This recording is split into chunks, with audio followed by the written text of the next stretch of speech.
जळगावकरांसाठी एक आनंदाची बातमी आहे। जळगावसह खानदेशासाठी वरदान ठरलेल्या गिरणा धरणाच्या पाणीसाठ्यात कमालीची वाढ झाली आहे। गिरणा धरणाच्या पाणलोट क्षेत्रात मागील काही दिवसात मुसळधार पाऊस झाल्याने मोठ्या प्रमाणात आवक होत असून धरण आता 100% पूर्ण भरण्याच्या मार्गावर आहे।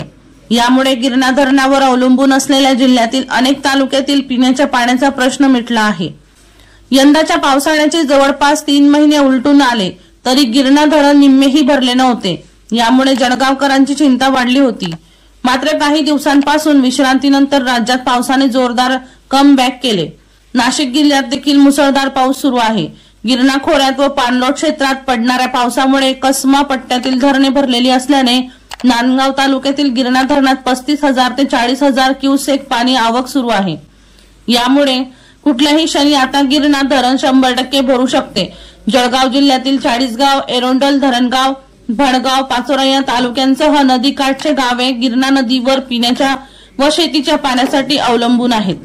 गिरणा धरणावर अवलंबून असलेल्या गावांना पाणी टंचाई निर्माण झाली होती। वर्षा लोहार यांचा रिपोर्ट V1 लाईव्ह जळगाव।